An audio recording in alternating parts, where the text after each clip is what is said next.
Hello, freaky friends. This is Colleen. And this is Margaret. And we're the Cousins Weird. We really tried. Colleen said it too slow. You just got to go for it. I know. And I was like, I should go slow. And then I was like, no, I should go faster. And I screwed that up. But we're not together because I'm still technically quarantined. And this night worked for us.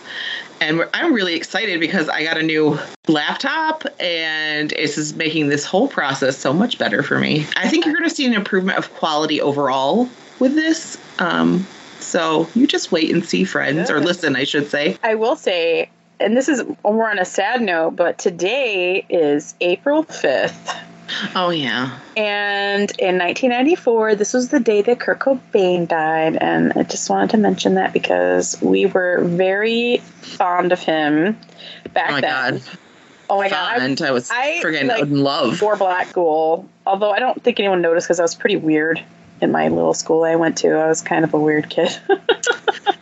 I was devastated. I remember you called and told me, and I didn't believe you. No. Why would I lie about that? That's what you said. You're like, Margaret, why would I lie about this? And we just cried on the phone. It was just like so sad for us. I remember going to school and my friend Little, like running and hugging each other the next day. I didn't have a kindred spirit who was into that kind of music with me at school. I bet Rick listened to stuff like that, but he was not going to cry with me over it. Wouldn't have cried with you. Definitely. Oh my God, it was so sad. And I got to go to Seattle and see like his home where it happened, and like went to where he grew up and went to the bridge there where he wrote the song. And they have a little memorial park for him there, which is next to a playground, and it's very weird. And I fell on my ass and slid all the way under the bridge, and he had a little joke and laugh on me that day. And I had some drinks under the bridge, and it was pretty awesome. And did you know Lane Staley died today, too, in like 2004? I knew he died, but I wasn't sure when. Yeah, it was today's day. Exactly 10 years later. Yeah. He was a heroin addict. I know. He died of an overdose, didn't he? And then there's Scott Weiland. And that was sad. He made me sad. Gosh, who else? I mean, really, the last one's, there's two. There's Eddie Vedder. And what's his face from Smashing Pumpkins? Like the two big ones I can think of that were like part of that scene of music that we loved. I know that Chris Cornell passed away. Yep. I mean, Green Day, but that was it was the same time, but the music was different. Yeah. Same with, like, we were really into Weezer too, but that was thank not God the same Weezer, because they Cuomo, got me through everything.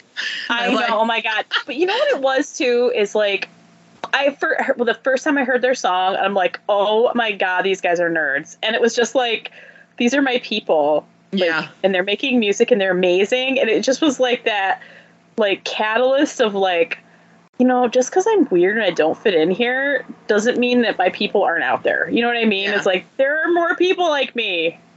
And I really wanted to be like this super dark, like, you know, I used to sit in my room with the candles on and I put Typo Negative on or Nine Inch Nails.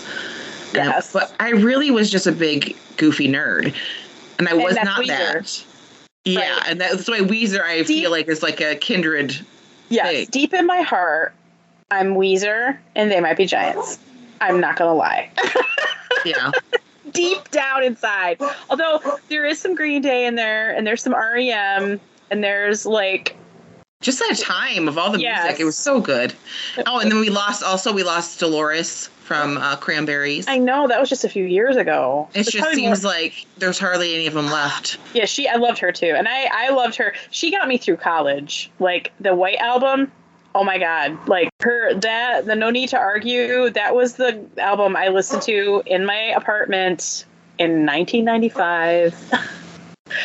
And when I was feeling sad and lonely and missed you, and, you know, I just sat there and I felt moody and I listened to the Cranberries White Album. And it was a time. And it's so funny. I can put it on now.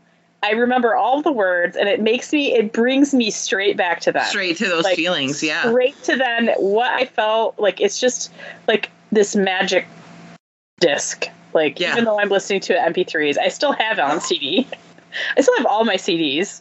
I have some, but I gave all my Nirvana ones to my nephew like years ago, and he probably sold them. You know what I mean? Like, he was young, he didn't know any better, and I was like, he was kind of into it. I'm like, oh, I should pass these on.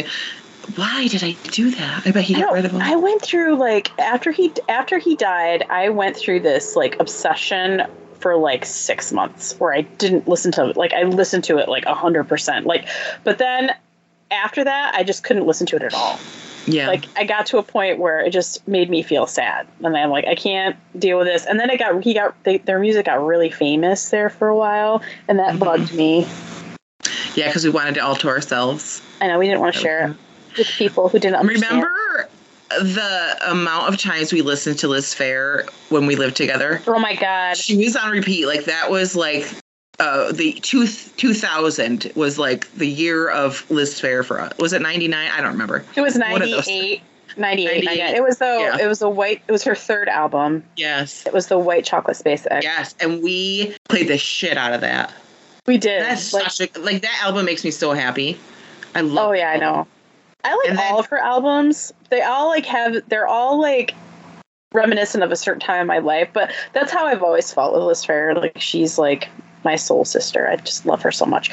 But like, her music changes like from album to album to album. Each album she matures and changes. So yeah, even though her newest album that came out like last year, so good. So good. It is.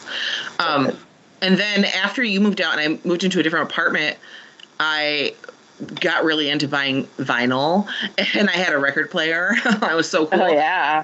And I bought every Stevie Nicks album. Now, could I find them? Where did I did it with them? I don't know. I had all these Stevie Nicks, and that's all I listened to forever. So I don't know. Those women, those songbirds, love them.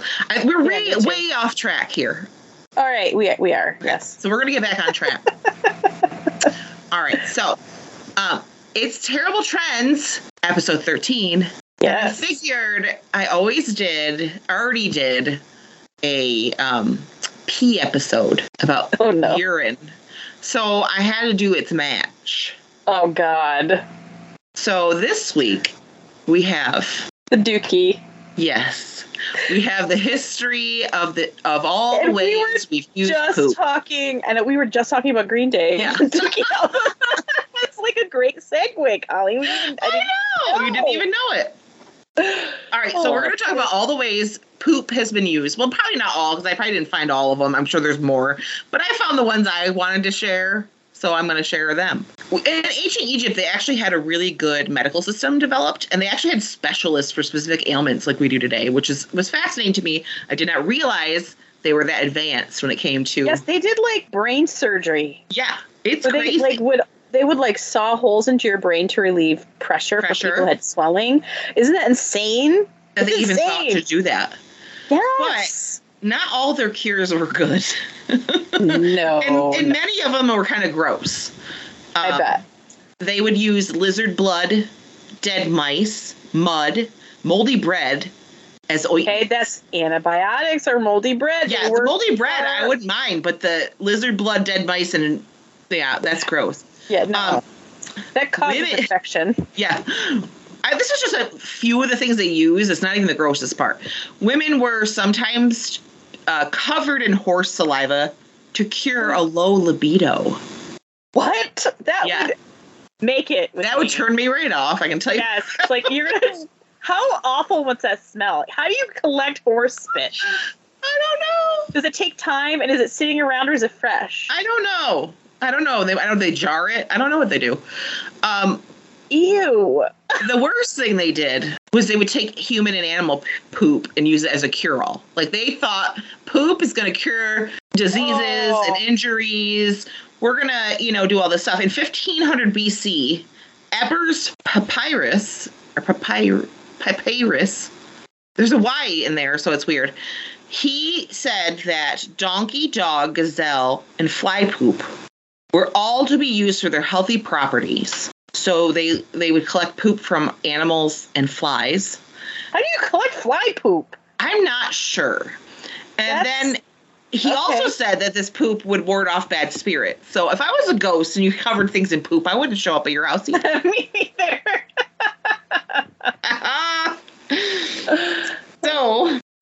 there's some, like, effectiveness to poop in a way, because there are some microflora found in some animal poop that could contain some antibiotic. Mostly not carnivores, though. Mostly animals Herbivores. that eat. Thank you. What's that name? Herbivores. Yeah. They would be more likely to have that kind of property inside them. But I just don't like the idea of putting poop on any kind of wound. Oh, No. God, or anywhere near if it's near me and I can smell it, I don't want it. No. I don't want to smell it. I don't want it around me. I don't want it on me. No. They also regarded spherical animal droppings as sacred. Oh. So the dung beetle, which was their scarab, which I didn't know that. Uh-huh. When you see scarabs, I didn't know that was a dung beetle, but it is one. Kind of takes away the magic, doesn't it? Yeah, because I thought they were real cool. And then I'm like, oh, they're poop bugs. So because the dung beetle pushes along balls of their own poop with its hind legs, they felt like it was symbolizing the rising and setting of the sun. It was a symbol of new life and immortality. Wow. So that's why they really love poop, I guess. I don't know. Okay, this is the worst part they use it for. Oh, God. I'm going to puke. Just thinking about it. You're going to die. You're going to die when I tell you. The worst way that the Egyptians used poop, where they would mix it with, they mixed crocodile poo and honey. Oh, God. And applied it to the woman bits for contraception. No. For contraceptive. So that's a great way not to get pregnant. You put poop down there, no one's going to go near it.